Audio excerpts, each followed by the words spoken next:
Buenas, buenas, buenas, buenas. ¿Qué tal? Bienvenidos a una nueva edición de Coderbox. Y hoy tenemos un invitado especial que no lo conocen, lo están viendo pero no lo conocen. Pero bueno, vamos a presentar primero a los integrantes de este gran equipo. Flor, ¿qué tal? Buenas tardes, ¿cómo estás?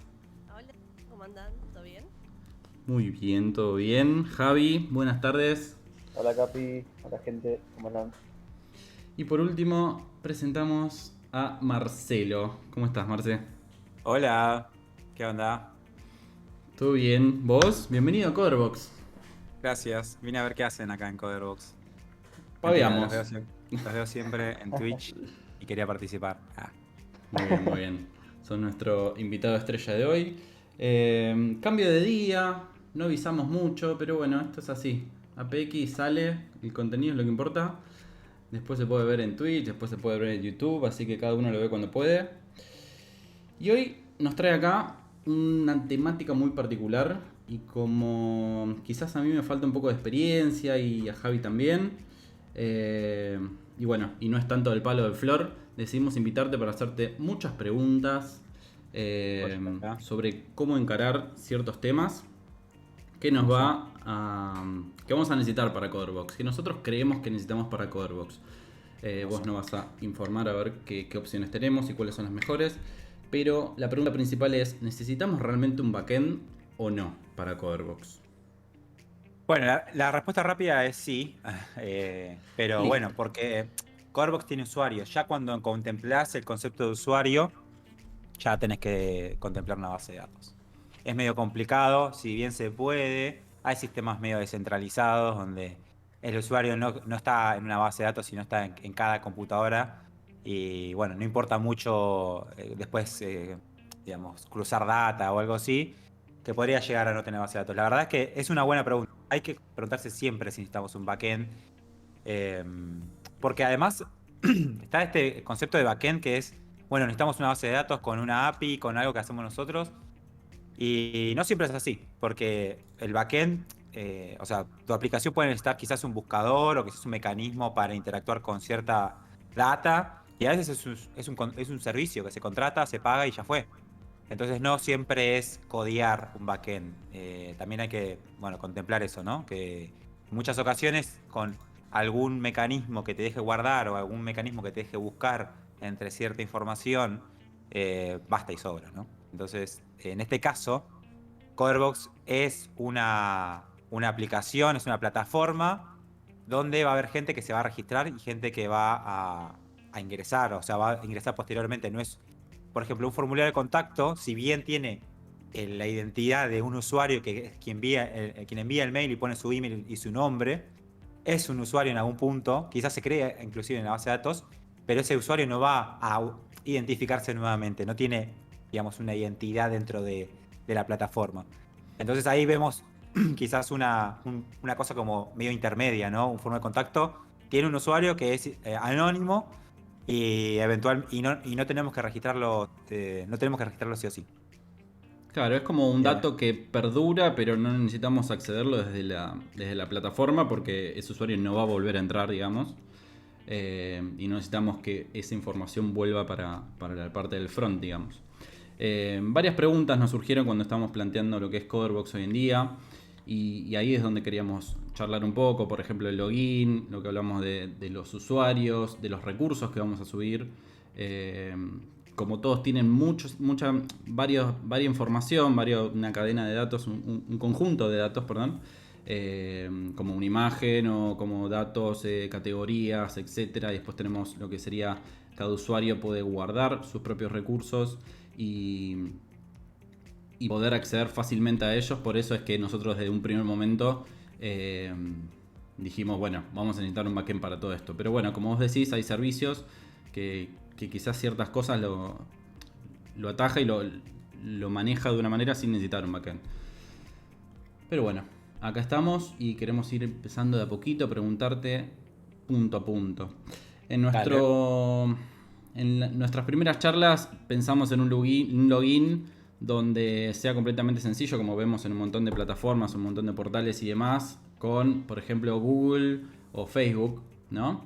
Es tan sencillo como hacer clic y ya está, y ya tenés un login del parte del usuario, ¿no? Sí. Y creo que una vez lo charlamos y no estabas tan de acuerdo. Para este caso en particular, quería que si podés indagar un poquito más y explicarnos por qué no es tan conveniente en estos casos y si quisiera ir a algo más anónimo o 50 de terceros. Sí. A ver, si ves productos para devs en general, si tienen un login social, es el de GitHub. O sea, los login, la posibilidad de conectarse con perfiles sociales, Facebook, Twitter, etcétera, para ingresar a un sistema, es una súper buena opción cuando hablas del público en general, porque no necesitas. La verdad es que es totalmente anti. ¿Cómo le podríamos decir, Flor? No. Estás como yendo en contra del usuario o la usuaria cuando le estás diciendo, ¿sabes qué? Te tenés que generar una contraseña nueva para mi sistema. Claro. Eh, Lo que vos estás intentando hacer todo el tiempo es reducir la cantidad de pasos o reducir la fricción de ese usuario al tratar de usar tu plataforma. Y por eso muchos usan estos logins compartidos con otros servicios, que es más probable que la gente los tenga, que ya tenga Claro. cuenta, y no se tenga que acordar de una contraseña y no sea todo un garrón. Todos sabemos, todos entramos a algún lugar y te pide una contraseña y te querés morir. Es como otra Total. contraseña más, tengo que anotarlo, bueno, todo un tema. Ahí, Capi, podemos poner el Figma en foco, Sí. porque así yo puedo, creo, ir manipulando lo que se ve. Ahí ya te estoy siguiendo. Y bueno, la posibilidad de acceder a ciertos sistemas con conectores sociales está buenísima, pero hay que decir que es un estándar. Primero, tiene un montón de conflictos. Están involucradas empresas como Facebook, que hoy en día no son, digamos, las empresas amigas de la privacidad ni de los datos. Entonces hay que ya anticiparnos a un futuro próximo, no te digo ni siquiera en 5 años, te digo muy próximo, en donde estas empresas van a cambiar mucho, para no decir desaparecer como existen hoy, ¿no? Hay un montón de gente en contra de este tema, de Facebook en particular, pero en realidad del tema privacidad. Entonces, como en un momento se pensaba, bueno, si le pongo un conector social de Facebook a mi página, voy a tener un login para siempre, ese hecho ya no es tan así.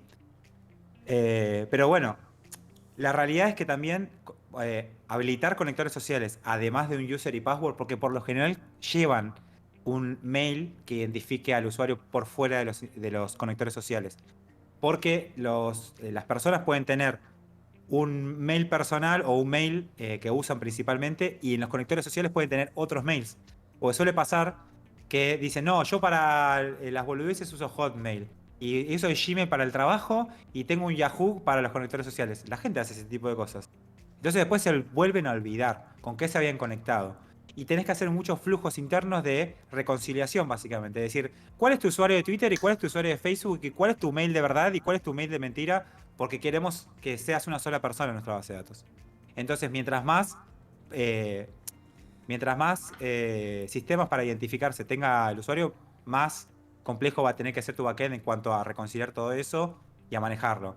Obviamente hay opciones prefabricadas que se pueden usar como Auth0, reciente unicornio argentino, y el Authenticator o la parte de autenticación de Firebase y muchos otros. Pero también tenés que entrar en esas cosas. Por más que te resuelven bastante, tenés que entrar en jugar con su esquema de autenticación. Quedan datos del lado de Firebase o de Auth0, y no son nada baratos. O sea, Firebase autenticación no sé qué tanto estará, pero Auth0 no es para nada barato. Entonces, bueno, son todas opciones que están buenas en algún punto para prototipar, para hacer MVPs y cosas, pero tampoco lo necesitamos, creo yo, en CoderBox, porque es un servicio para devs o para personas que pretenden entrar a este mundo. Entonces podemos hacerlo un poco más, no tan, ¿cómo podríamos decirlo? No tan todo el mundo amigable, digamos. No tan Podemos Windows. sacarle... Claro, no tan Windows. Exacto. Entonces, acá una opción que a mí me gusta, y obviamente es la opción que elegí para APX, es la opción passwordless, ¿no? Donde no necesitas un password nuevo, y el password se te genera cada vez que quieras ingresar y pones simplemente un mail. Entonces, cuando pones el mail, se te genera un password en el momento, que es este código que a veces te pide, se te envía por mail y ya sabemos que sos vos la persona que tiene acceso a ese mail. Bueno, es un sistema cerrado, eficaz y que es muy fácil de codear. Aparte está bueno también para CoderBox, para poder mostrar cómo se hace ese sistema. Es realmente muy sencillo. Bueno, es algo que, si bien vos lo usas en APX y yo lo estoy usando en mi trabajo actual, lo estoy viendo cada vez más seguido en la web, digamos, en internet. Cada vez más seguido veo esto del código. Bueno, ahora estoy mucho con esto de la cripto y demás, y se usa mucho eso también para autenticar, y te mandan o al teléfono o al mail, te mandan este código como para autenticar que sos vos, ¿no? Pero bueno, es una tendencia, creo, ¿no? Se está viendo mucho más ahora.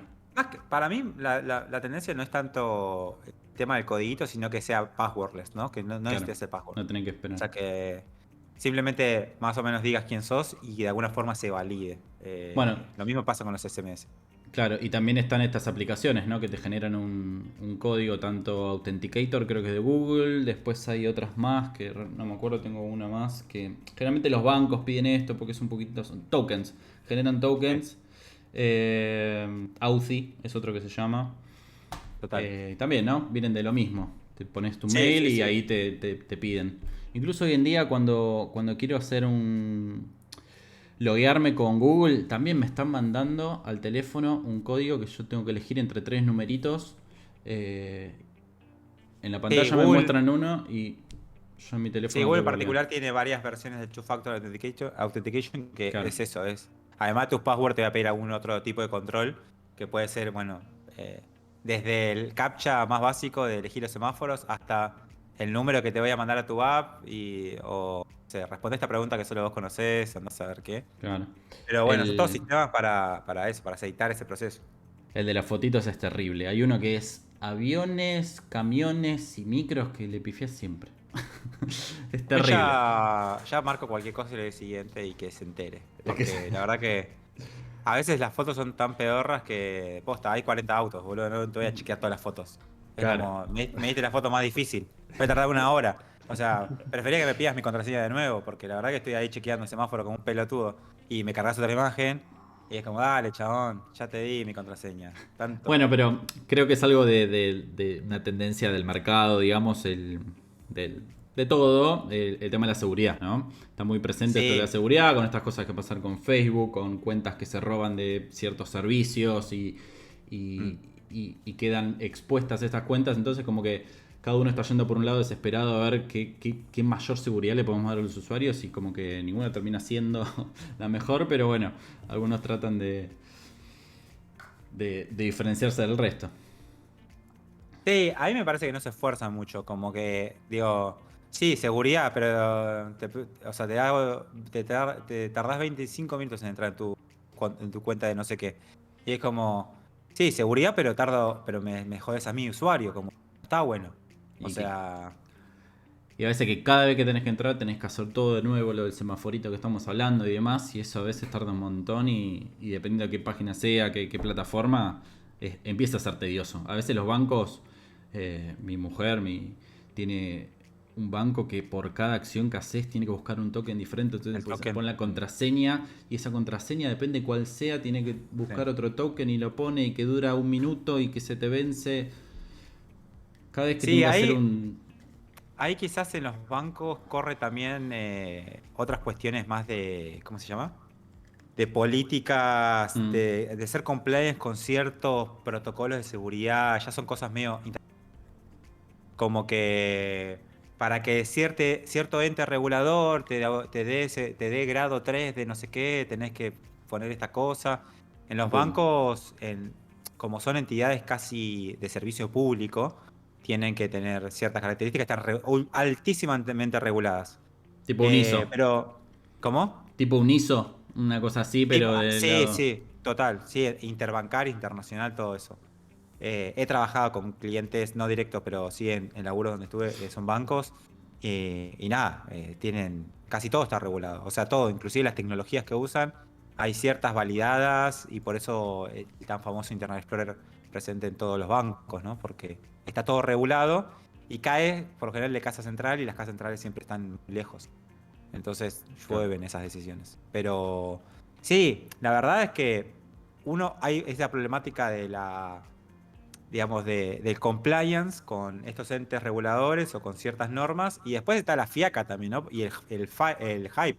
O sea, me da paja programar un sistema de autenticación seguro que realmente sirva y que no joda a mis usuarios. Entonces voy y pongo cualquier cosa que tipo sean 2 líneas de código, un plugin o alguna cosa y ya hasta me desentiendo del problema. Y la verdad es que no sé si es la solución. No sé si es por ahí. También depende un poco qué tan sensible sea la información que tenés de un usuario, ¿no? Total, total. Por eso está bueno pensar en, más que nada, antes, ¿sabes qué? Por lo general en la vida está bueno pensar antes de hacer. Pero sobre todo cuando vamos a codear, hacerse este tipo de preguntas, ¿no? Digo, tal vez no, tal vez no tenemos la foto tan amplia como para hacer las preguntas y poder entender por dónde buscar, pero sí tenemos una comunidad y gente que conocemos y todo para ir, che, posta, este es la única forma de autenticarse, ¿por qué hacen así las cosas en tal página que veo todo el tiempo? O ¿por qué esto, por qué aquello? Y está bueno porque te va a ahorrar mucho trabajo, realmente pensar en qué sistema de autenticación y autorización posteriormente necesita tu sitio eh, y cuáles son las opciones y para qué sirve cada una, te va a facilitar muchísimo después todo lo demás, porque si tu sitio necesita o tu plataforma necesita de usuarios como entidad, seguramente todo esté vinculado a los usuarios. Seguramente la relación user sea user a todas las demás entidades que pueden ser productos en e-commerce o no sé, tweets en una red social. Entonces, como es tan core, es tan central y esa ID de usuario va a estar volando por todos lados, digo, bueno, por lo menos pensar un poquito eso. Sí, convengamos y para los que quizás no tienen experiencia, no trabajaron en una empresa donde haya un producto o un cliente grande, pasa esto también que uno planea, que cheque, bueno, a ver qué funcionalidades va a tener, qué voy a necesitar, que esto, que lo otro, y a los 6 meses viene alguien de producto y dice, che, ahora quiero todo esto y quiero el doble de seguridad y con seguridad con inteligencia artificial y hay que refactorizar y replantearse todo eso. A veces es muy normal tener que volver atrás cuando ya hiciste todo quizás. Entonces es como que está bien, está buenísimo planear, pero bueno, también te va a pasar siempre en algún momento de tu carrera profesional es que que volvés, si lo hubiera puesto esto 6 meses atrás ya hubiera cambiado todo de cosas, pero bueno, no sabíamos que íbamos a tener estos nuevos requerimientos y bueno, Total. es súper común y hay que tenerlo en cuenta, ¿no? Siempre con el tema Sí, de la por eso- frustración. Total. Por eso creo que, sobre todo cuando estás aprendiendo, lo más importante es practicar, ¿no? Sí, Porque después, digamos, tenés toda la vida para aprender trabajando y mandarte cagadas, pero digo, para llegar a la primera experiencia real, más o menos con un par de errores encima, está bueno practicar y llegar a esas conclusiones. Porque es verdad, siempre vas a tener que refactorizar y replantear las cosas, pero no está de más pensar, sobre todo cuando no sabes bien qué estás haciendo, analizar un poco la foto y tomar la mejor decisión que puedas en ese momento. Obviamente no eso. te vas a quedar toda la vida pensando, pero, pero tampoco al otro extremo, ¿no? Porque veo casos como, acá este servicio me da un script que pego y todo funciona. Y después no sabes qué hacer con eso, no sabes cómo recuperar el ID, el nombre, no sabes cómo digamos, vincular dos perfiles sociales que ya tiene registrados, o cuál es el mail de verdad, cuál es el mail de verdad, el que me dice Facebook, el que me dice Twitter, o porque a veces tienen varios, bueno, problemas. Y además que de repente te piden todo lo contrario, bueno, vamos a un sistema passwordless, salime de tal proveedor de autenticación, andas acá, andas a salir. O Claro. sea, o sea, el camino hacia las as a service es fácil, el camino de salirte de un as a service es complejo. Pero bueno, nada, cosas que aprender y pensar. Igual es como decís vos más o menos, ¿eh? La pensás un poco, charlas por aquí, charlas por allá, le das un budget a tu análisis de, bueno, voy a pensar estos 3 días, y cuando llegas a los 3 días, la mejor decisión que pueda tomar ahora, punto, se terminó. La semana que viene lo haré de nuevo, y así la vida. Sí. El refactor está siempre ahí latente todo el tiempo. A la vuelta Hay de que la esquina. amigarnos con el hay que amigarnos con o sea, yo no entiendo eso. Yo también, igual creo que tengo un recuerdo de cuando odiaba, digamos, codear de nuevo las cosas. Está bien que nos cuesta mucho, está bien que nos costó mucho aprender cómo hacer eso, está bien que nos costó mucho hacerlo, pero tener un sentimiento, no querer que nadie te toque tu funcionalidad es una mierda. O sea, tu funcionalidad no es tuya primero, te pagaron para que la hagas. Segundo, seguro hay 1000 versiones peores y mejores. Ya fue. Lo importante es que funcione, que sea rápido. Si se puede hacer más rápido, hacelo más rápido. Si se puede hacer mejor, hacelo mejor. Y si no podés hacerlo mejor ni más rápido, no lo hagas, punto. Pero digo, tener un afecto, decir, oh, me mandaron a cambiarlo. Semana haciéndolo súper bien y ahora, no sé, los usuarios además tienen 2 mails y no es un string, es un array de strings. Me quiero matar. No, hay problemas más importantes. O sea, ya fue, cambialo y ponete a hacer eso. Pero digo, aparte de refactorizar es lo más. Obviamente, si la encaraste medio Loco. como. No, pero digo, la encaraste medio como. Esta no va a cambiar nunca. Obvio que te va a costar más. Y además, Mm. digamos, uno tiene esa actitud como voy a hacer esto y seguramente no va a pasar nada. Nada va a ocurrir y ninguna funcionalidad va a cambiar. Y no. Yo creo que de APX original, o sea, de lo que codía al principio, o sea, o de aprender a programar, que después lo migré tal cual, me comí muchas cosas.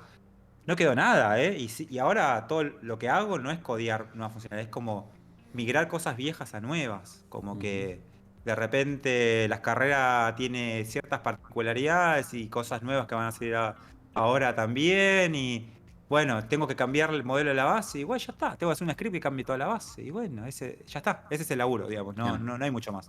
Sí, Una vida es 10 minutos de codear y 95 de refactorizar hasta que te morís. sí, bueno, también es verdad, por lo menos a mí me pasa un montón, es que cada vez que volvés a los mismos archivos, cada vez que volvés a los mismos componentes y refactorizar algo, en el 99% de las veces queda mucho mejor que antes. Queda más limpio, queda más Eso. legible, aprendés un montón, entendés en qué estabas Vos viste, mal. Capi, mi código, yo me dejo cartas, me dejo comentarios que son para Sí. mí. Como, mirá esto que hice acá, fíjate que esto tal cosa, como que yo sé que voy a volver ahí y lo tengo que cambiar o mejorar o borrar. Yo todo el tiempo estoy pensando que todas las funciones, métodos, módulos, todo lo tengo que en algún momento borrar. Y tiene que ser muy fácil de borrar.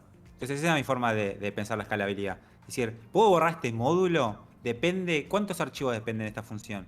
Y ver, y pensarlo, y decir, uy, no, me quedó todo muy acoplado. Está bien, que también es mucha práctica y mucho haberse mandado cagada que te hacen tirar todo de tu base de código y empezar de nuevo. Pero bueno, nada, no sé. Es como pensar un poco. Sí, totalmente. Pero bueno, vamos más a lo que nos A compete. la concreta, sí. Login, entonces. Che, escuchá, pará. ¿Hay un ¿Qué? Capi 628 sos vos en Sí, Twitch? soy yo, sí. Ah, dije, ¿un impostor? Ah, No, no soy yo. ¿te imaginas que de repente hay otro Capi? No, En Pero otra, chao. en otra comunidad que se no llama puede. AXP. Sería muy loco. Demasiado, demasiado. Estoy en Login. Figma. Sí, Perfecto, te estamos viendo, creo. Sí. bien. ¿Dónde está el Bueno. login? Acá. ¿Dónde está la pantalla de Y login? tiene que haber una pantalla de login que hizo la genia de Flor. Hermoso. Que ahí ya la tenemos con un nuevo fondo. Así, un nuevo escenario.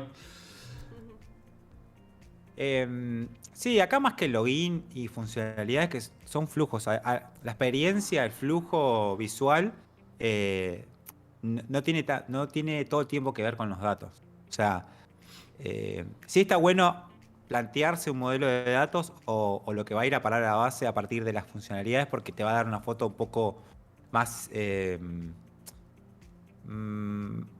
más fácil de ver.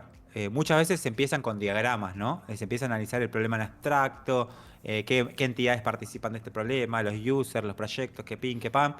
Y la verdad es que después, cuando se encuentra con la experiencia real, que son las pantallas y lo que el usuario toca, nada, difieren. Entonces está bueno tener un pantallazo de lo visual porque te da un poco de sentido, o sea, te da un poco de la foto grande, ¿no?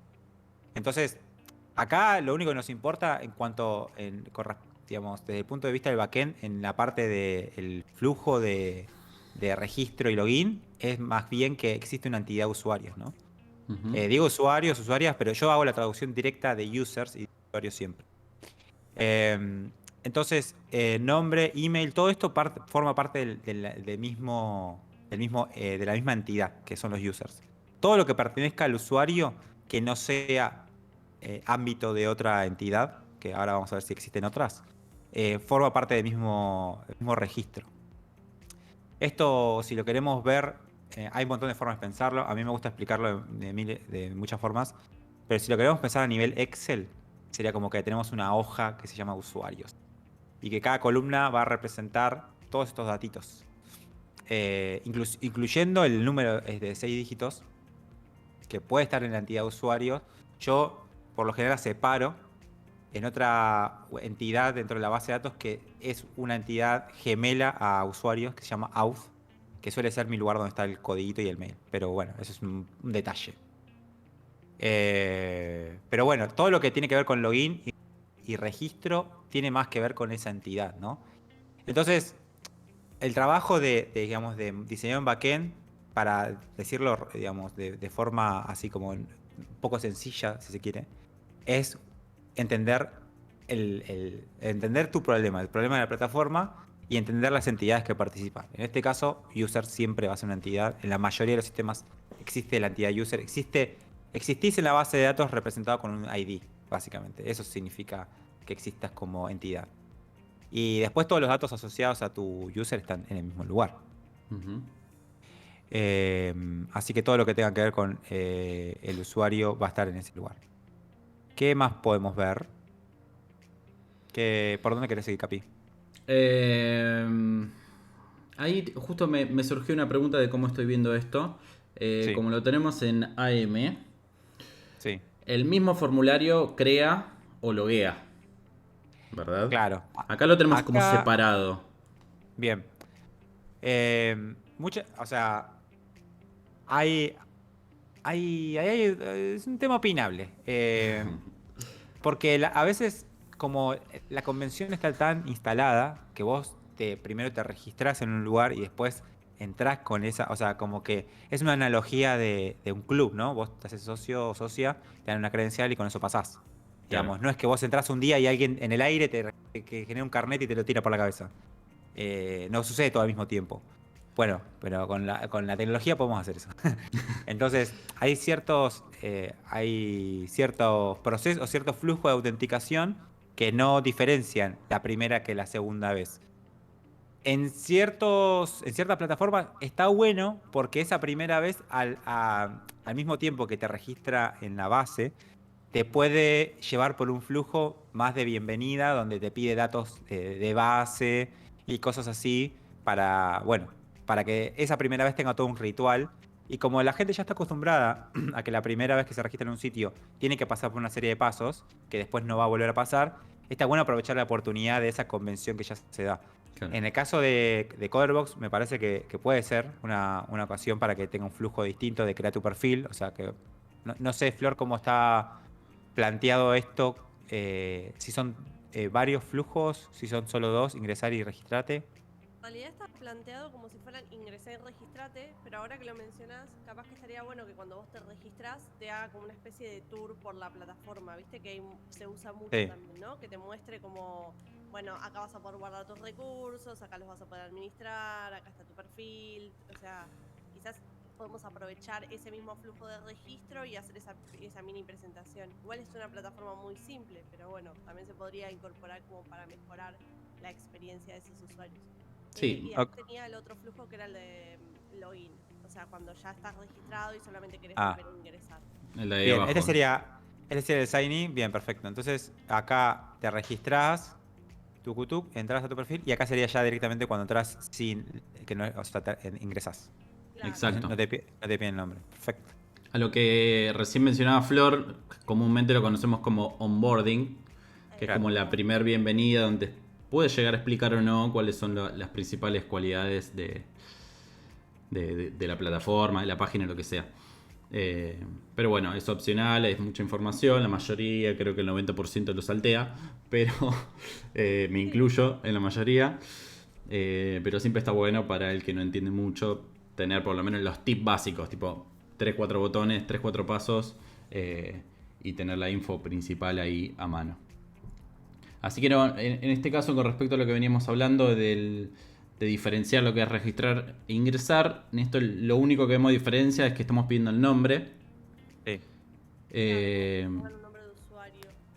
Que está bueno porque con ese nombre podemos ya después hacer referencia a un montón de lados, tipo hola Flor. De hecho, en el dashboard, o sea, hay una pantalla que es el dashboard, que es donde después se van a cargar los recursos que vos, o sea, los que te gustan a vos, los que vos realmente querés guardar o almacenar, que te saluda, o sea, tiene como una personalización basada en ese nombre de usuario que vos registrás al inicio. También Claro. se puede llegar a poner cuando compartimos algún recurso, decir, bueno, que yo, Flor te comparte este recurso porque piensa que te puede llegar a interesar. Bueno, y después el texto, el wording, lo podemos ver, pero también se puede llegar a usar ese tipo de datos y como en un montón de lados, ¿no? Sí, tal cual. Sí, acá el único conflicto que veo, quizás, que es muy sutil, es que vos en este paso, cuando apretás el botón, tenés que decirle a tu API, bueno, créame un usuario en la base o hacer lo que quieras, ¿no? Pero le dices a tu backend, créame un usuario, registralo. Este es el mail, este es el nombre, y después vas a, chequear, vas a confirmar que esto es posta cuando le llegue el código y lo ponga acá. Que también va a ir contra tu API y le va a decir, mirá, acabo de registrar a una persona que tiene este nombre, este mail, y este es el código que tiene. Y ahí tu backend tiene que resolver si realmente es el código que le mandaste. Entonces ahí cierra todo el círculo de autenticación y sabe que es esa persona. Lo único que puede pasar acá, además, lo que es. No es algo malo, pero digo, que es el loco, es. Vos el nombre de la persona lo estás guardando en la base sin saber todavía si es de verdad o no esta persona porque no te ingresó el número de 6 dígitos. Entonces, ponele que yo vengo acá y pongo Marce y acá pongo email falso o pongo mi mail y pongo un nombre cualquiera. Entonces, después viene otra persona y no me termino de registrar. Y después viene otra persona y hace lo mismo. Entonces, es como que el último nombre es el que se queda registrado. Sí, seguramente después se puede cambiar y todo. Pero por un momento hay un nombre que no sabemos si es la persona porque todavía no confirmó. Entonces ahí hay que ver algo en el usuario que diga, bueno, este usuario está confirmado, o pedir el nombre después, porque ahí van a, después que sí que lo podemos ver en detalle en otro episodio, a nivel datos, van a ver que en un momento hay un usuario en la base que nadie sabe si es de verdad y tiene un nombre. Entonces, eso puede llegar a tener un Marce, problemín, pero es podría, poco. Sí. perdón, podría guardarse ese nombre en el local storage, por ejemplo, y recuperarlo de ahí y después mandarlo a la base de datos.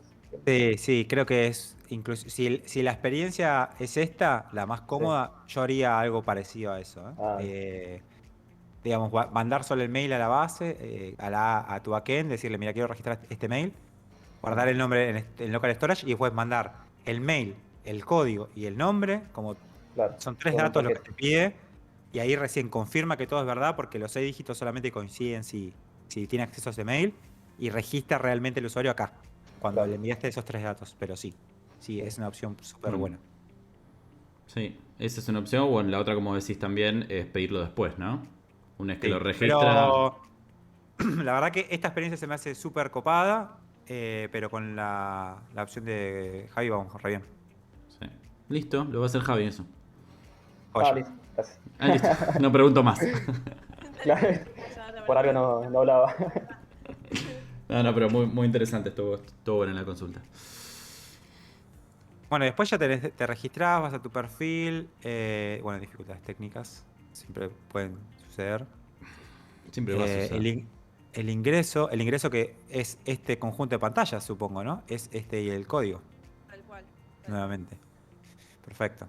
Y ahí ya eh, estamos hablando de que este flujo o sea, le envía este dato a tu backend diciéndole, quiero dar de alta a esta persona.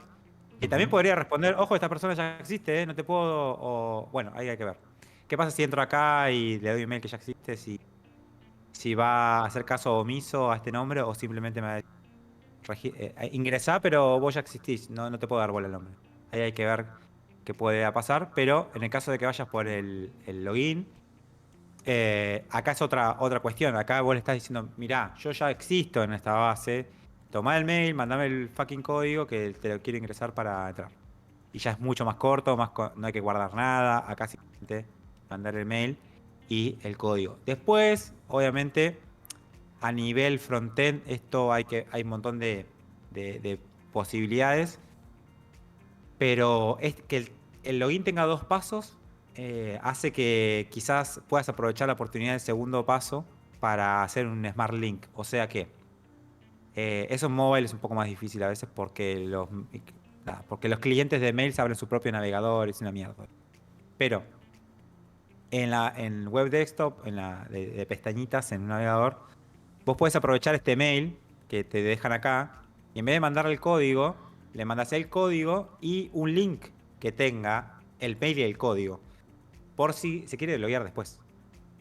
Porque lo que te tiene que llegar a esta segunda pantalla es un mail y un código que coincida con ese mail, cosa que en la base de datos coincida. Entonces, este mail te puede llegar por URL y puede ser un link de esos que te hacen ingresar y listo.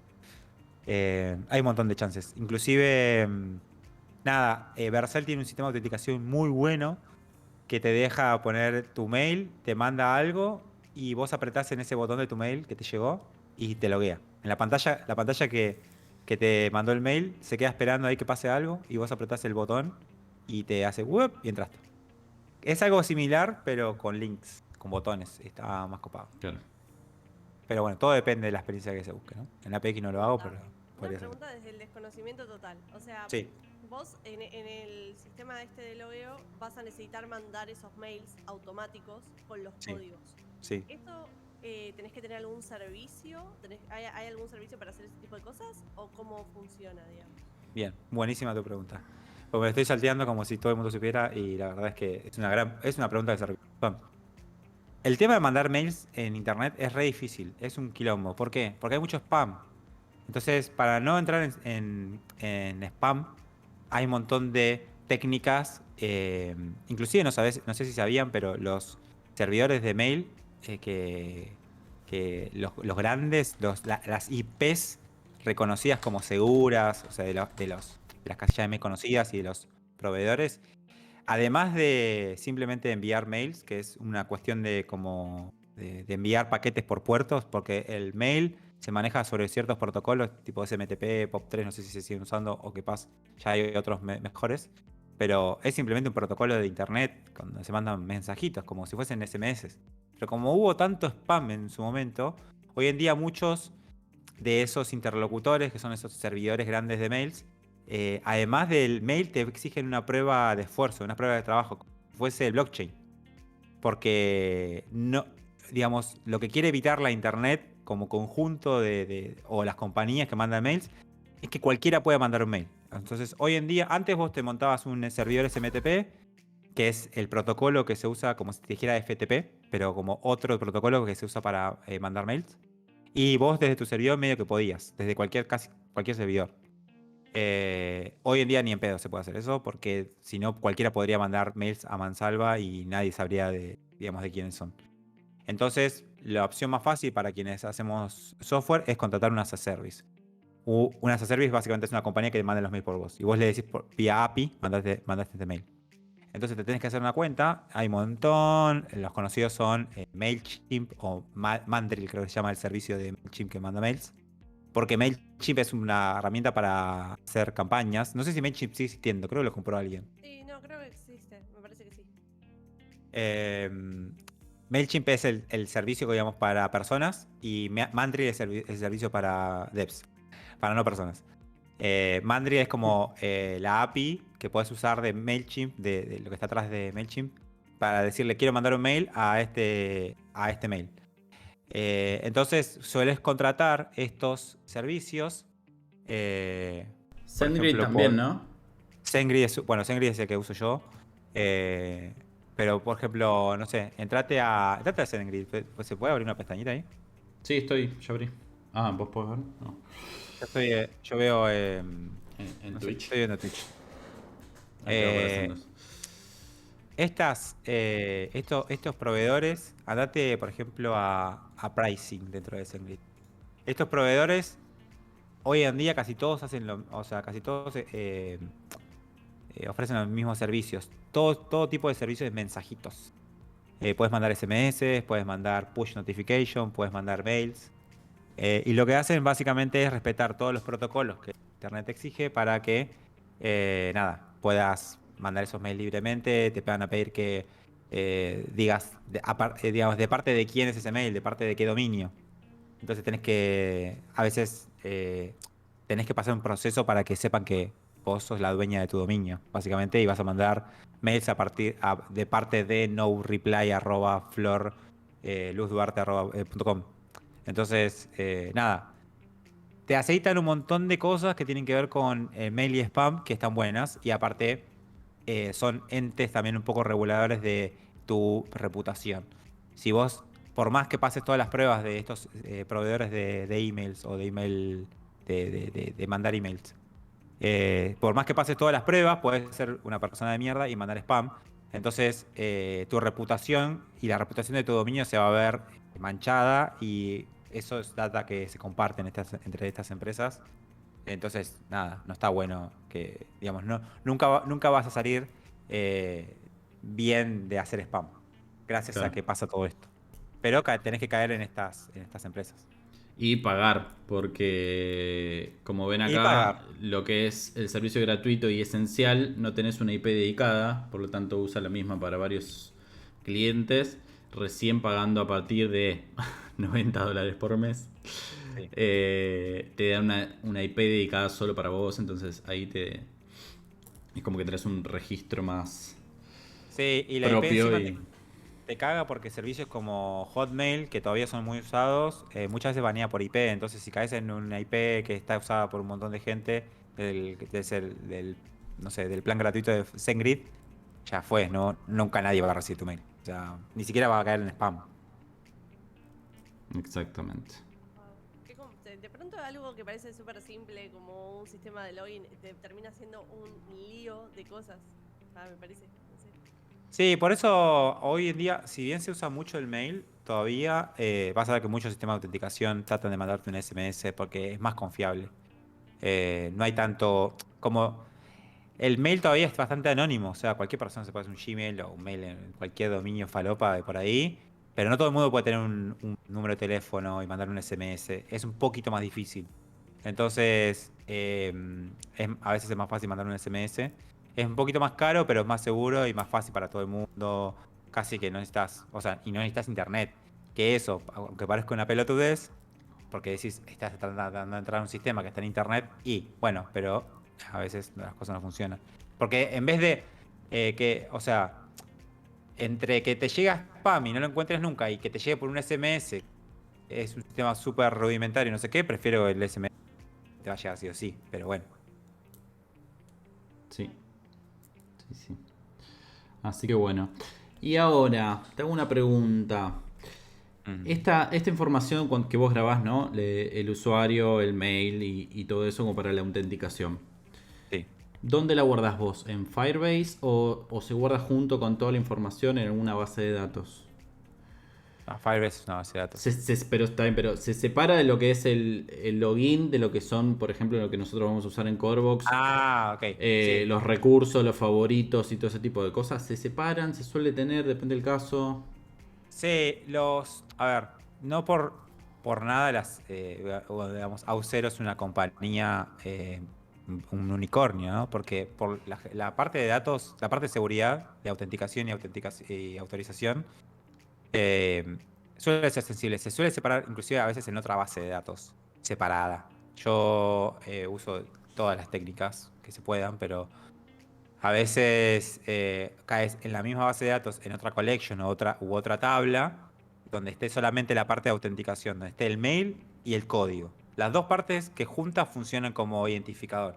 Ujú. Porque si lo reducís todo a lo básico, a lo fundamental, lo único que necesitas de una persona es el mail y el código que, digamos, que esté registrado en la base de datos. Esos dos datos hacen que entres, que te autentiques como tal persona. Entonces, esos dos datos, yo lo tengo por lo menos siempre separados. De mínima en otro lugar de la base, no en el mismo lugar donde está la data de los usuarios, donde está el nombre, donde está, no sé, el vínculo a los proyectos o lo que sea, de mínima. Y bueno, y después hasta la eternidad. O sea, puedes tenerlo en otro servidor, en otra base de datos, en otro país, en otro planeta, si querés. Pero mientras más separado esté, mejor, porque no querés que, digamos, las tablas o los collection que uses para administrar la información de las personas, los nombres, los proyectos, todos los datos personales y todo eso, se, se usa por se usa por muchas personas. O sea, mucha gente está codeando ahí, consultando la base, trayéndose data, exponiéndola. Depende cómo esté armado tu equipo, tu protocolo de trabajo. A veces puedes exponer información sin querer. Porque te consultas a la base, le decís, dame toda la información de tu usuario. No cuidaste bien un par de cosas y de repente expusiste toda la información al mismo usuario a veces, ¿eh? Digamos, públicamente. Pero eso también es una falla de seguridad, porque después cualquiera te puede meter un script en tu sitio y hacer consultas a la API. Y si está tu código, bueno, hay que exponer lo menos posible. Entonces, se suele mantener la parte que te deja entrar como alguien separada, aunque sea internamente en la base de mínima, y ya de máxima todo lo que quieras, pero siempre separado. Bien, muy bien, bueno saberlo. Bueno saberlo. ¿Qué más? ¿Qué más? ¿Qué más? ¿Qué más tenemos para ¿Quieren que aprovechar? sigamos navegando Dale. el proyecto? Y a ver qué tipo de datos vamos a ir guardando. Sí, hay que entender que primero, o sea, el análisis inicial y básico es entender qué entidades de datos están participando. Obviamente, hay entidades un poco más concretas, que son, si vos ves que dice usuarios, debe haber una entidad de usuarios, por lo menos una tabla o una collection. Si es proyectos, seguramente estén por ahí en forma de tabla Claro. collection.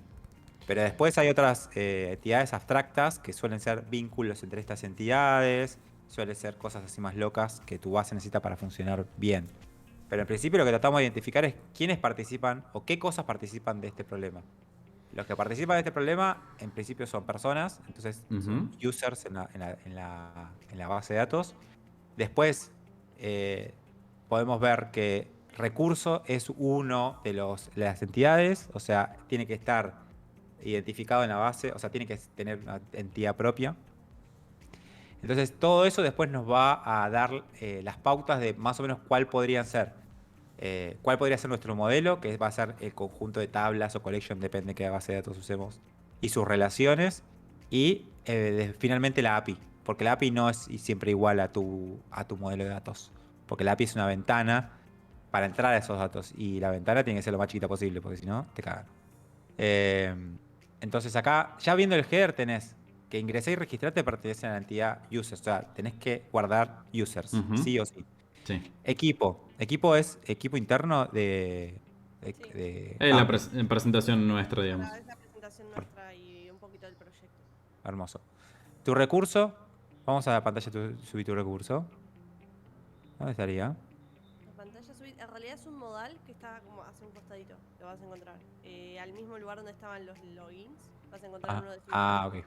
Creo que igual ese en algún momento nos dimos cuenta que lo Acá. mejor es que la gente como suba solamente el link de como que proponga recursos y después nosotros los evaluamos. Pero bueno, Ok.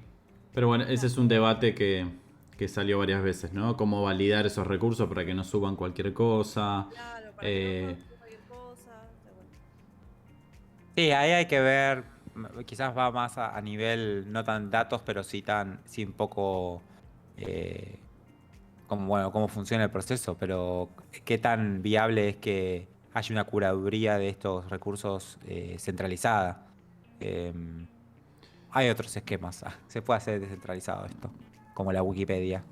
Pero bueno, nada, se puede evaluar. De todas formas, a nivel experiencia y datos, acá lo único que tenemos es un recurso, una descripción, o sea, una URL, un texto que pertenece a la entidad recurso y un usuario que crea ese recurso, un autor o una autora, ¿no? Pero el autor va a ser propio del recurso, porque esto no es anónimo, esto necesita pasar por autenticación, ¿no? No, tranquilamente puede ser anónimo. Ah, ahí tenés un problema. Para crearlo puede ser anónimo. Ahí tenés un problema, porque crear entidades, o sea, crear registros en la base de datos de forma totalmente anónima es básicamente dejar la puerta de tu casa sin llave y abierta. Es decirle a cualquier persona que pase por acá y diga, posta, esto no necesita autenticación, joya, voy a agarrar el endpoint que veo en la solapa network de Chrome DevTools, voy a ver qué endpoint invoca y te lo voy a llamar 1.000.000 de veces, a ver qué pasa con tu factura de Google Firebase. Bueno, Eh, pero que el recurso... todo potencial peligro no es peligro hasta que es peligro. Hasta que peligro. No, pero está bien, pero que el recurso no tenga un nombre y apellido, quizás yo me estaba refiriendo más a eso.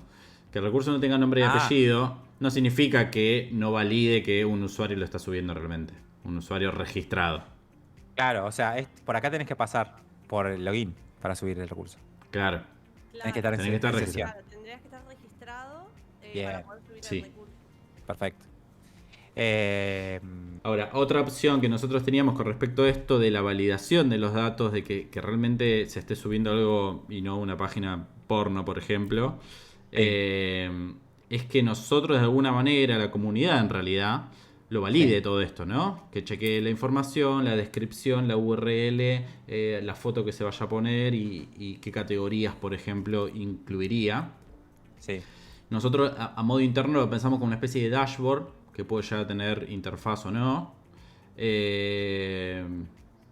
O hacer algo como para que, como vos decís, que sea algo colaborativo como Wikipedia y que con varias validaciones eso se pueda terminar mostrando o no. Es como un montón de cosas muy diferentes que... La verdad es que el sistema centralizado va a escalar hasta depender, o sea, va a depender de cuántas personas estén ahí validando recursos y cuánto tiempo, ¿no? Porque si recibís 2 recursos por día, es fácil. Si recibís 1.000 recursos por día, y medio que es un tema. Entonces, ahí hay que pensarlo. Quizás podés empezar centralizado y avanzar después descentralizadamente. Pero, bueno, si es algo más comunitario, quizás habría que pensar en un futuro descentralizado donde este recurso se valida por, personas que ya compartieron recursos, ciertos usuarios que ya tienen cierto tipo de reputación en tu comunidad. Y bueno, hay un montón de esquemas, pero se puede empezar centralizadamente, obviamente, porque simplemente validar más o menos que el recurso esté bueno. Después, si querés poder y volumen, si querés que te pueda mandar 1000 recursos por día y que la curaduría no sea simplemente ver que exista, sino más bien darle una vueltita de rosca, y vas a tener que ir a un esquema más comunitario. Que es un poco más difícil de programar, pero tampoco es simple. Claro. Sí, creo que va por ahí, ¿no? Que esto es para la comu, por la comu. Entonces Sí, quizás total. es... Total. estaría bueno también una validación de ese estilo. Sí, aparte no es tan difícil. Muchas veces con un par de mails lo solucionás o con una notificación acá para que aparezca. eh, sí, se puede pensar. Ujú. Em, Pero bueno, ahí tenemos el recurso como una nueva entidad en lo que sería nuestra base de datos. Recursos, definitivamente. Después, como les decía, recurso es una entidad bien concreta. Estoy viendo acá la palabra recurso, veo que la interfaz recurso por aquí, recurso por allá, dice recurso es una entidad. Ahora, a veces podemos jugar un poco a la futurología o no, y de eso va a depender de cómo, bueno, como lo que decíamos recién, el corte, depende cuánto lo piense, quizás llega a distintas conclusiones, ¿no? Yo puedo pensarlo para siempre también, pero Ujú. podemos pensar que si esto escala para otro lugar y además recursos, tenés otro tipo de cosa dando vueltas. Eh, a ver si se me ocurre. Quiero empezar un ejemplo medio extremo, que acá no es el caso, creo.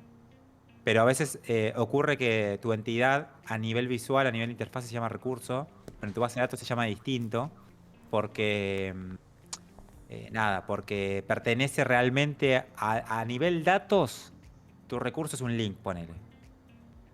Ponele que vos en tu interfaz un día probás recurso, otro día probás link y vas probando distintos nombres y es la experiencia, es lo más intuitivo para la persona que está usando tu interfase, tu sistema.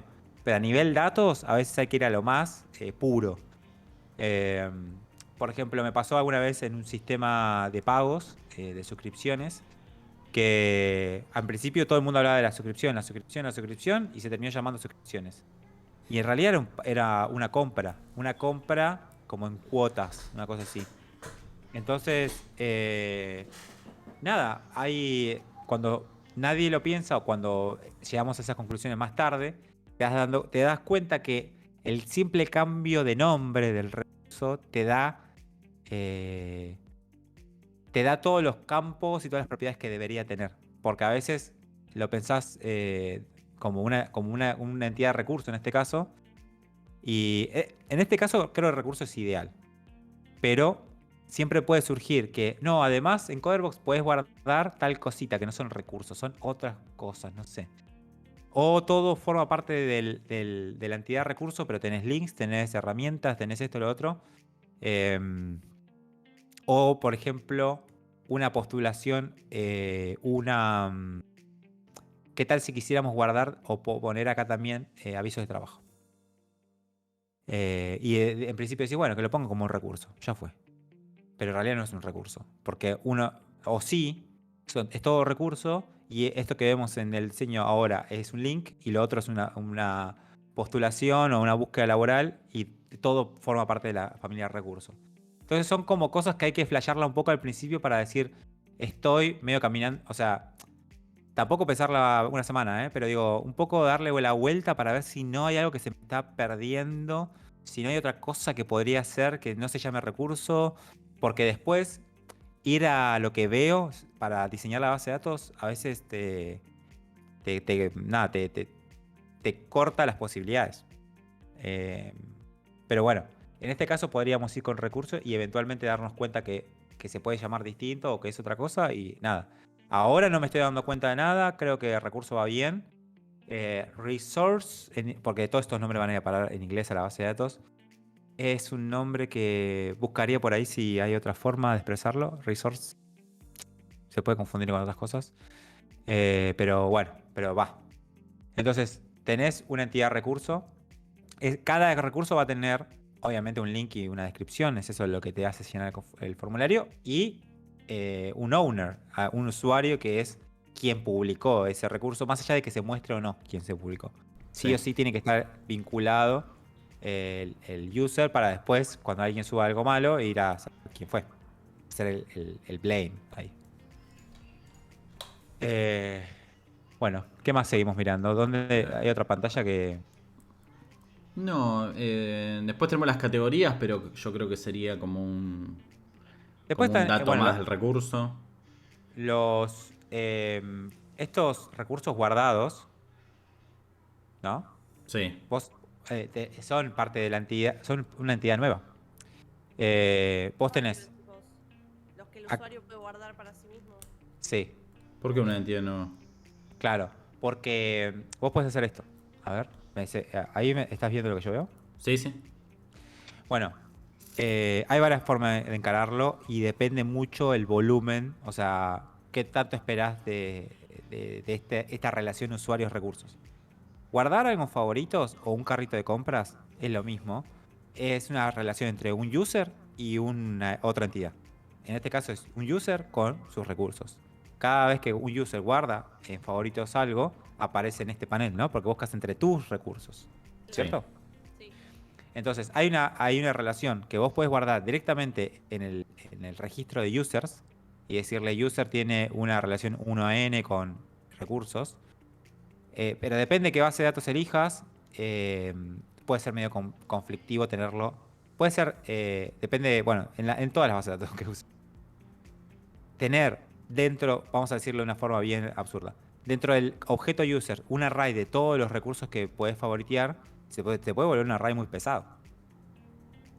Entonces, en cosas así que tienen una escala de, o sea, en este tipo de relaciones entre un usuario que puede tener un favorito o puede tener 1 millón, porque puede pasar, tenés que contemplar que ese objeto user va a ser ultra pesado y que ese objeto user viaja cada vez que vos le pedís al servidor de Firebase o de la base de datos o de Mongo o del proveedor de base de datos, viaja entre servidores, entonces es súper pesado. No podés andar manipulando un objeto user que tenga un array de 1000 referencias. Porque nada, te va a jugar la vida para otras cosas más simples. Entonces lo que haces es formar no es una entidad, pero sí es una Colección. entidad abstracta. Sí, es una colección o una tabla que es user resources. O sea, es la relación, el par, o sea, lo que es la lista de user ID con la lista de recursos. Y eso puede escalar infinitamente, porque ahí cada registro solamente identifica el vínculo entre un user y sus recursos. Pero todo depende del volumen que se espere. Si vos decís, bueno, una persona como mucho va a tener 1000 fabs, 1000 recursos favoriteados, y quizás no es tanto. Pero si puede tener más de 1000, y hay que ver qué Claro. onda con un objeto user, por ejemplo en Firebase, con un array de 1000 refs, que puede ser una de las opciones, 1000 referencias o 1000 IDs de recursos. ¿Y qué pasa cuando consultas a la base y le pedís ese objeto? ¿Y qué pasa cuando andas pasando de acá para allá entre tu API, tu servidor de Firebase, tu frontend? Si realmente te jode la vida. Lo digo porque me pasó, por eso. Bien, bueno saberlo, Y nunca la lo relación hubiera. entre el usuario y los recursos que eligió guardar sería como otra entidad que tiene que estar Sí, separada en la base de datos. sí. O sea, a lo Tiene mejor. espacio. Y lo Sí, que se guarda es la relación entre ambos y no exacto, necesariamente una réplica de cada recurso que guardó. exacto. Ok. Se guarda ese, digamos, fab que hiciste Ujú. como un registro, eh, para que sea mucho más fácil, porque las bases de datos siempre van a tener la base de datos más berreta del mundo va a tener un mecanismo para decirle, quiero de todos los fabs, quiero los que tengan el ID tal en user y el ID tal o el ID tal en users. Entonces te va a traer todos los registros que tengan ese ID en la parte de user y lo vas a poder paginar, lo vas a poder ordenar todo directamente diciéndole a la base de datos lo que... Entonces, como la base de datos tiene mecanismos mucho mejores que vos con tu JavaScript en el servidor o tu Python, porque, a ver, si vos le decís a la base de datos, tráeme todos mis favoritos y tráeme mis favoritos, tráeme mis primeros 20, la base de datos no va a recorrer, o sea, tiene índices internos y se puede manipular para que no tengan que recorrer todos tus registros y ordenarlo de cierta forma. Y si los tiene que hacer, los hace de otra forma, Claro. porque la base de datos tiene mecanismos muy especiales. Si vos haces eso del lado del código, básicamente tenés que decirle a Firebase o la base de datos, tráeme todos los fabs de este usuario, que pueden ser 3000, y ahí vos tenés que hacer el corte, ordenarlos, para que tu frontend no sufra tus 3000 fabs. Pero cuando haces ese corte, todos tus 3000 fabs están en la memoria RAM de tu servidor. Y eso, multiplicado por una cantidad más o menos importante de usuarios, puede ser conflictivo. O sea, bueno, le puedes decir a tu backend, sí, cada vez que te pregunten por los fabs, vas a procesar en tu memoria RAM tipo 3000 cosas, 3000 registros. O sea, cuando es así, digamos, la responsabilidad de que no viaje toda esa data tiene que quedar lo más atrás posible. O sea, le tenés que decir a la base de datos, vos tráeme solo 10. Porque la base de datos tiene esos poderes de poder manipular, ordenar, indexar la data de una forma especial. Si lo haces del lado del código, vas a tener algún problema eventualmente. Sí, aparte convengamos que hay bases de datos específicas que tienen ciertas cualidades, ¿no? Algunas que son más rápidas para indexar, otras que son más rápidas para otro tipo de cosa o más confiables y demás. Y entonces Total. ahí también en separar y en seccionar lo que son tu base de datos, o sea, toda la información que querés guardar, podés hacer esa elección, ¿no? Guardar una cosa en un lado, otra en otra que tiene la cualidad que vos necesitas para ese tipo de datos. Total, total. De hecho, bueno, acá podría llegar a implementarse algún servicio o alguna base de datos que sea más para el tipo search. Pero hay que verlo porque acá la búsqueda lo haces entre solamente tus recursos. Entonces, quien sabe cuáles son tus recursos es la base de datos principal, porque la relación entre user y recursos está ahí.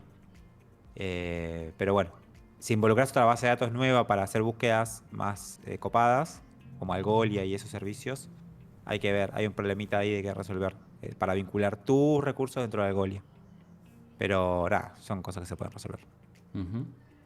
Bien.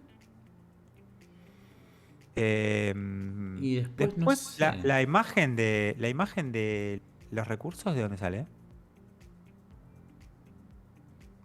¿De la Bueno, URL?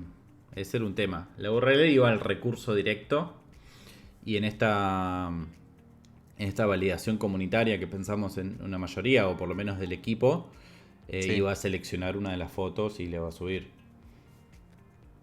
Acá lo que se puede hacer es una especie de... Déjame ver si estoy... No me quiero pifar al concepto. No, era así, Javi, lo habíamos hablado. Sí, cuéntenme qué pensaron. Perdón, Capi, ¿me repetís? No, que lo habíamos pensado así, ¿no? Como que las personas que iban a validar el recurso eran los que elegían una foto como para que no sea indebida e indecorosa. Bueno, sí, yo me quedé con la idea de que nosotros como admins le íbamos a cargar la foto manualmente, pero es verdad que Sí. ah, Ese rol de admin tranquilamente puede ser a un grupo selecto también de la Sí. comunidad. No digo que la persona que Claro. suba el recurso lo suba. Que también puede ser un campo más, pero bueno, ahí ya... Claro. Acá yo les voy a proponer un cambio. Porque yo estoy con mi cabeza en un proyecto mío se parece mucho. y hay una parte que la tengo pensada. Y es la siguiente. A ver. Vos cuando ofreces un recurso, ni siquiera necesitas en realidad la descripción. Si tu recurso parte, digamos, el identificador universal de tu recurso es una URL, toda esta data ya la tenés. ¿Por qué? Porque la mayoría de las URL, sobre todo de herramientas y recursos, si es un artículo de blog o algo, tienen todos los tienen todas las etiquetas para redes sociales. Tienen los meta OG image, OG description, OG title, que son todo lo que las páginas le ponen como metadatos a un recurso, a una URL, para que cuando lo compartas en redes sociales, la fotito sea tal y el titulito sea tal y sea distinto al que aparece. Entonces, probablemente, se los ofrezco como alternativa para que lo pensemos, podamos obtener toda esa data, tanto la descripción como la foto, navegando.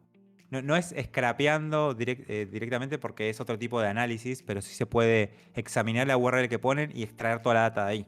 De hecho, cuando pegas una URL en alguna red social, lo que sucede es eso. En el momento Claro. resuelve cuáles son tus metadata Y lo que hace la red social, si ven, por ejemplo, fíjate una cosita, LinkedIn Post, Mire, busca, Capi, LinkedIn Post Inspector. LinkedIn Post. Este lo uso mucho porque LinkedIn es el peor en hacer esto. ¿Esto? You A can ver. use Post Inspector. Voy a hacer como que te veo, pero no te veo. Sí, Pero porque tarda un poquitito. bueno, el Post Inspector básicamente te deja chequear una URL que vas a publicar en un posteo de LinkedIn antes que Sí, la acá. publiques, porque acá te va a dar la data que extrae, por ejemplo, pone cualquier URL o la de APX o lo que sea, y te va a decir la data que pudo obtener de esa URL y te va a dar un detalle de dónde obtuvo esa data. Te va a decir, no, esta data, al fin, no sé, la descripción la tuve del tag description, la imagen la tuve de tal tag meta, porque hay ciertas formas de decirle a las redes sociales usando los tags, y cuando no tiene el tag oficial, va a ir a otro tag para obtener la información. Bien. O sea que estoy viendo metadata que obtuvo, la imagen, el título, qué tipo es, la descripción. Lo que no está es la fecha de publicación y el autor. Ok. ¿Ya lo Sí, estás la viendo? mayoría de los sistemas de blog tienen todos, están todos iguales, o sea, todos van a tener esa data. Y bueno, supongo que acá va a haber muchos recursos que sean artículos y muchos recursos que sean del recurso en sí. Sí, tal cual. Ahí estás viendo. ¿Ves que cuando apreté en título está el meta con el obje title? Esto, Exacto. Yo esto, uso esto vendría a ser básicamente el SEO, ¿no? Lo que se usa de SEO para Google y para todos los buscadores, ¿no? Más o menos. más o menos porque OG o Open Graphics es un protocolo que inventó Facebook justamente para compartir data en redes sociales. Ahora lo usa todas las redes sociales para obtener esa data de ese link, pero no es la data que usan los robots. Capi, Los si podés meter robots, un poquito de zoom, perdón, Marcelo, sí. para los que están en el celular.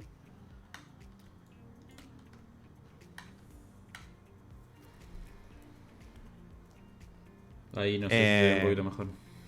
Sí, sí. pero sí, la intención es similar. Digamos, los robots de redes sociales cada vez se basan menos en metadata y tratan de basarse en lo que se ve, porque justamente tratan de ordenarte la información que vas a ver después. Acá acá es más para la clickbait, para que el video sea de una cosa y el título sea de otra. Pero bueno. Claro, por ejemplo, un recurso que ahí estoy viendo que es Pexels, que es una para buscar imágenes, audios y videos. Eh, Nada, tranquilamente te pone una foto, te pone un título, la descripción, Y lo bueno de todo. eso es que la foto no la vas a tener que almacenar vos, porque la foto tiene que ser pública Claro, para que estos viene bots la solo. levanten. Entonces ahí quizás simplemente en tu backend tengas que eh, agregar algún procesito que cuando te pegue una URL extraiga esta data, la indexe en tu base de recursos y eventualmente haya un mecanismo para refrescar la data por si algo cambió. O por si está Pero, roto, si no. Si es un exacto, recurso que no lo tiene. exacto. ¿Cómo, Flor? Los que sean administradores, porque no tienen que hacer una descripción, porque la descripción es la que ya te provee, digamos, la página. Claro, Creo que saben describir mejor lo que están tratando de mostrar. Claro. exacto. Sí, Bueno, pero. fíjense que todas las páginas de recursos y eso medio que van por ahí. O sea, salvo los newsletters que un poco intentan curar los contenidos y te tratan de anticipar qué vas a ver. Porque la verdad es que esa descripción que te ofrecen las páginas son un poco medio para venderte cosas. Entonces, capaz, si estás en una red social de compartir recursos, capaz está bueno que la descripción sea algo no tanto de la página, sino de las personas que te rodean para que te den contexto. Pero puede ser en principio la descripción que te da la página y eventualmente editar esa cosa o agregarle más información al recurso de forma comunitaria. Sí, sí, porque necesitamos poner Pero categorías y ese tipo de cosas. Claro. claro, es ese tipo de identificación con ciertas... bueno, inclusive se pueden expresar tags en esos Ujú. metadatos, así que todo lo que es... Lo importante es tener un proceso que extraiga de tal URL tal data. y que poder correr ese proceso todas las veces que queramos. Entonces vas a poder correr el proceso la primera vez y si decís, ahora mi proceso tiene una capacidad de extraer un dato nuevo, puedes correrlo para toda la base de datos de nuevo. Está tratando de pasar sin que se vea. ¿Qué hace, Capi? Pero se vio un poquito. Sí, está pasando al freezer. A veces entra. Porque cuando estoy con el Figma, a veces no veo que está. Aparte hizo ruiditos de Misión Imposible, fue genial. Sí. Bueno, bien. Bueno, creo que en ciertas cositas va a haber que replantearlo o reanalizarlo al menos. Como para simplificar, ¿no? Porque la verdad que esto de la descripción y todo esto metadata, la verdad que nos ahorra un montón. Pero tenemos que dejar como la puerta abierta como para poder editar, porque si es un recurso muy vago, no están de los conocidos como acabo de mostrar uno, y no lo tiene porque nunca lo hicieron o porque es un recurso muy específico de algo en particular y no tiene estos metadata, estaría bueno agregárselos en un futuro, ¿no? Sí, total. Inclusive, bueno, se pueden vincular datos de... Digamos que la URL del recurso ahora más es un ID único que vos podés usar inclusive para identificar ese recurso en otros sistemas. Si de repente, no sé, te digo una flayada, de repente se forma un hilo en Twitter o un hilo en Hacker News o algo, la URL es la misma. O sea, podés ir a buscar a esos sistemas qué más tiene la gente para decir de ese recurso y vincularlo y traerlo acá. Porque, te repito, al ser la URL un identificador universal, podés empezar a buscar ese identificador en otros sistemas. Uh-huh. Bien. Me Pero gusta nada, y me sirve. O sea, en definitiva, ya habiendo visto todas las pantallas, las dos entidades principales acá son users y recursos, habiendo una entidad más abstracta que es el vínculo, o sea, los fabs, en una cuestión más, o sea, en el medio de las dos cosas, pero como una entidad propia. Y después todo lo que tiene que ver con la búsqueda de estos recursos y todo, ya no es parte del modelo, sino más bien que es más parte de las herramientas. Esto que decías vos de usar bases de datos especiales y todo, y lo que te mencioné de Algolia, que no profundizamos mucho, básicamente se trata de eso. Algolia es un producto, ¿puedes entrar a la página, Capi? Sí. Algolia es un producto parecido a Firebase en el sentido de que es una SaaS service, contratás y lo usás, que es una base de datos también, que está basada, o no sé si atrás tiene exactamente la misma tecnología, pero básicamente te ofrece las facilidades de una base de datos del tipo Elasticsearch. ¿Qué tiene Elasticsearch de loco? Bueno, que te deja, digamos, modelar tu información para después ser buscada de formas muy complejas.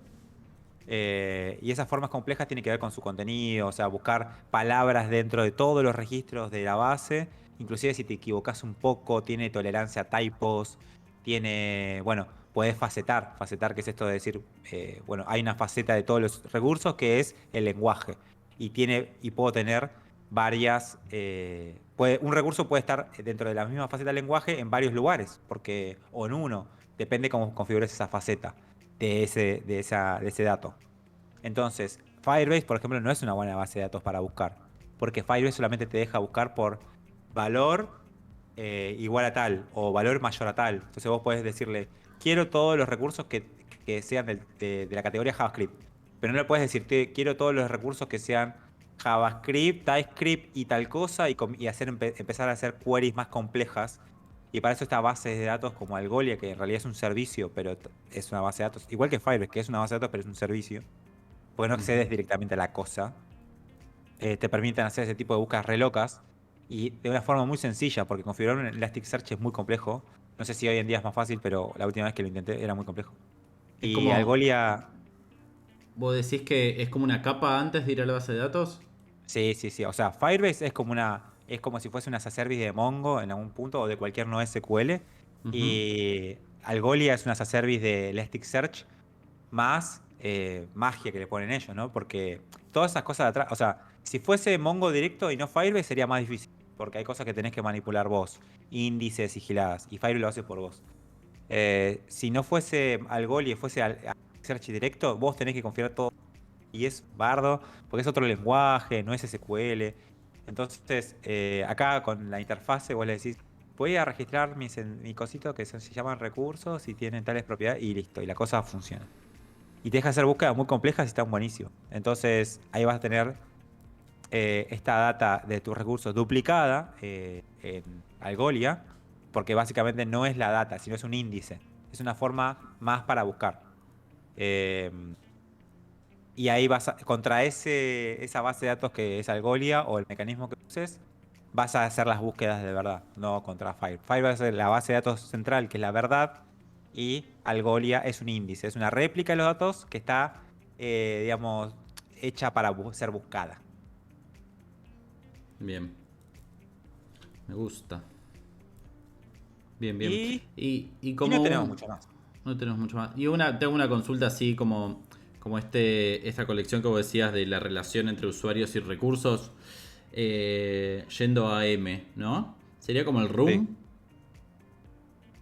Sí. Sí. Exactamente. Bueno, para los que no saben, de lo que estamos hablando es como tener una sala de chat, ¿no? Donde tenés ahí la relación entre los dos usuarios de un chat y los mensajes. Entonces ahí creás como esta colección o esta entidad abstracta que relaciona a dos usuarios con todos los mensajes y no tener que ir al usuario y que el usuario lleve todos los mensajes que tiene con todo. Imagínate con todos, imaginémonos, no sé, Tinder, por ejemplo, o WhatsApp, lo que sea, que tiene todos los mensajes metidos dentro del usuario que tiene con cada uno de los match. Acá lo bueno es que, como dijimos antes, cualquier plataforma o sistema que deje a personas hacer algo en ese sistema, ya te digo, algunos no van a tener la entidad user porque pueden no tenerla, pero la mayoría sí. Cuando tenés la entidad user pensada, que no es nada del otro mundo, y tenés una ID de un usuario, ya está, ese ID lo metés en cualquier lado y lo puedes buscar. Entonces, como lo puedes meter en cualquier lado, puedes armar una sala de chat simplemente con un sistema que te deje mandar mensajes y que puedas guardar esos dos IDs. Dos personas que hablan. Puedes tener, así como decíamos recién, la URL del recurso es el ID.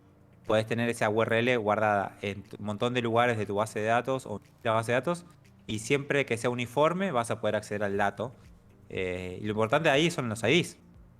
Con el ID de un usuario puedes hacer lo que quieras. Claro. Y en el recurso conviene tener la URL como ID, si en algún momento cambia o algo. ¿Cómo? Recién dijiste que un recurso, que la URL sea el ID. Sí. Y si en algún momento lo quiero cambiar porque la página cambió o por X motivo, ¿conviene que siga siendo o crear un ID único a partir de un hash raro? Sí, la pregunta filosófica es si cambia la URL, ¿es del mismo recurso o es otro? Y capaz que cambia un .com a un .com/es, no sé. Claro, sí. No sé, el tema es este. La primera vez que alguien ingresa un recurso, vos le pones un hash a una URL y estás generando un par. El ID 1234 corresponde a google.com. La segunda vez viene alguien y te dice google.com de nuevo. Y tenés que andar fijándote en tu base si ya existe la URL google.com y decirle, no, este ya es un recurso, es el ID 1234.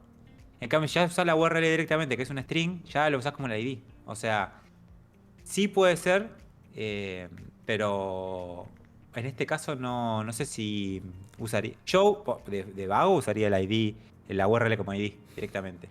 Porque es un string, porque es irrepetible y porque si cambia la URL, cambia el recurso, ya fue. Está bien. Sí, serían muy pocos los casos donde cambiaría la URL y sea todo igual. Hay que ver, por eso hay que pensar que otras cosas están vinculadas al recurso que no sean la URL específicamente. Y bueno, casos que sí, hay que pensarlo quizás. Hay que pensarlo y ver si en algún punto, en algún caso particular, el mismo recurso debería conservar la cantidad de fabs, seguir perteneciendo a tus favoritos y todo si la URL cambia. Digo, es un poco raro. Claro. Porque de repente vos tenés favoriteada una URL. También es como que te cambien el contenido, ¿no? Que de repente alguien compre un dominio y le cambie el contenido por también nos caga, porque ya está, te cambió el contenido. Sí. Pero digo, en algún punto vos viste un recurso y se llamaba florluzduarte.com y le diste Fab. Y después cambió. Ya no le gusta que le digan Flor, quiere Luz Duarte nomás. Y decís, no, yo había foriteado el otro dominio, no me gusta este. Y bueno, ¿qué es eso? No, pero es el mismo, pero lo cambió. Y no sé. Pero ahí les invito a que prueben su propia experiencia. Hagan lo que les parezca mejor. Me parece que ninguna de las dos opciones va ni ahora, ni en el corto ni mediano plazo. Y se escala que. No sé. No sé. O sea, la Bien. verdad, puedo teorizar, pero la respuesta oficial es no sé. Ok. Perfecto. Bueno, Flor, Javi, ¿alguna consulta o algo más? Ya pasamos hora 20 de stream. Más o menos con Eh, lo que hablamos, ¿se imaginan cómo vamos a armar el backend? ¿O con una leve idea? Sí. Creo que sí. Sí. No tengo ni idea cómo, pero Ah, bueno, pero más o menos, La idea. digamos. la idea sí. La idea está. Si esto fuese un Excel que tenemos que armar, Sí. ¿lo podrían llegar a plantear? Sí. Con hojas Sí, sí, sí. y la fórmula A1 igual a. Bueno, ya está. Listo. Lo demás un JSON. lo Un demás JSON. es un montón de código. Claro. Un par de linitas. Claro. Pero sí, entiendo el concepto de las colecciones, de las entidades y todo más, así que Lo importante es plantear creo que esto vamos y bien. ver si no hay algo que se está perdiendo por ahí, algún caso de uso, algún dato o subdato o propiedad de alguna entidad que no estemos viendo, algo. Me parece que ya analizamos un montón y esto de plantear el scrapper o el escaneador de URLs es un paso adelante al modelo. Eh, y nada, me parece que como V1 del modelo está buenísima, se podría plantear en un diagrama. Yo a veces recomiendo a la gente que no tiene mucha idea de diagramas ni de ningún tipo de OML, toda esa mierda, o de cuestiones de tablas, que lo plantee como en un Excel, ¿no? Como que cada entidad es una hoja y que digas, bueno, la hoja usuarios tienen columnas propiedades. La hoja recursos tiene estas columnas que son las otras propiedades y después vamos a vincular esto con lo otro. Y si quieres jugar con esto también, con el modelado, un servicio que les puedo recomendar, que también se usa de esta misma forma que les voy a decir ahora en la carrera, chivo de la carrera, es Airtable. Airtable, vos conocés Capi Airtable, ¿no? No me suena. Bueno, Airtable es, Airtable.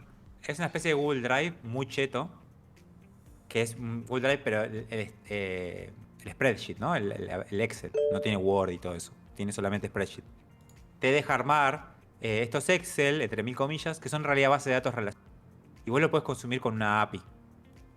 Lo que no tiene, que es tan bueno, que no tenés un sistema de hooks como para que te avise modificaciones y cosas. Es más para administrar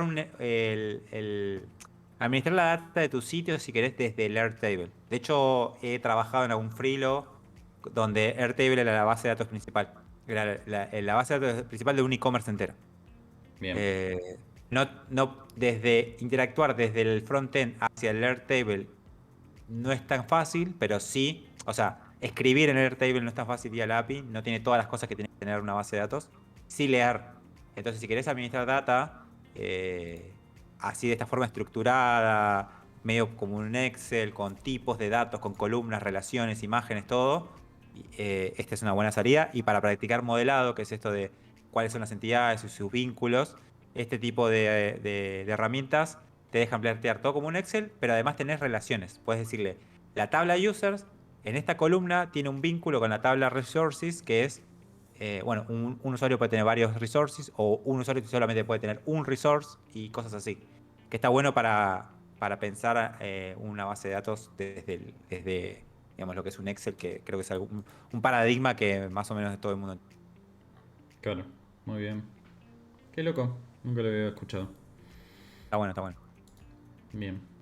Bueno, nada, después en otro momento creo que te vamos a invitar de nuevo para que nos ayudes con esto del diagrama, cómo estructurar un objeto de cada entidad y demás, cuáles son nada, las buenas prácticas y demás. Obvio. pero ya con esto ya podemos ir, por lo menos ya tenerlo en mente y tomar decisiones con esta base, ¿no? Dale, hermoso. Así que bueno, ¿tenés un minuto para la carrera, para el chivo? Bueno, sepan que... ¿Qué se ve de todo esto? No, todo. En el Bien, módulo 6, que es que le damos vida al piedra, papel o tijera del módulo 5 con la base de datos para que puedan jugar entre dos personas. Si es una base de datos Firebase, la Firestore tradicional y Real Time, como es Firebase Real Time, que está muy divertido, la gente de módulo 6 lo sabe. Nada, son un montón de cosas que entender y lo hacemos en el contexto de una aplicación que es un juego, pero está súper intenso y súper divertido al mismo tiempo porque de repente estás manipulando data en la nube y la tenés que estructurar, le tenés que dar vida al mismo tiempo a un juego que medio que se juega real time. Y después todo va evolucionando, o sea, pasamos por Postgre para modelar datos estructurados que no sean Firebase, que no son tan estructurados, así. Y básicamente los protagonistas de a partir de módulo 5 son entender este tipo de cosas, que no son fáciles, porque no son... Son más, o sea, se ven mucho cuando trabajás, no se ven tanto cuando estudiás. El tema de qué es importante hacer esto que hicimos recién, de hablar de las entidades y sus vínculos y las propiedades y otras formas de casos de uso. Entonces, uno de los dos protagonistas de todos los módulos que siguen a partir del 5 es los datos en el servidor y el otro es Grandes React, que aparece recién en el módulo 8 y 9. Pero nada, bien. sepan que esto se ve en profundidad, la carrera está buenísima.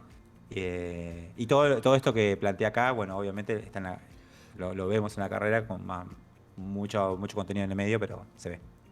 Por supuesto. Sí, eso está bueno que intentamos ir lo más al mundo real posible y que la carrera también tiene eso, ¿no? Que lo llevas con tu experiencia, lo llevas al punto máximo de lo real de que te puede servir para cuando salgas al mundo laboral. Sí, Así que también está bueno mencionarlo.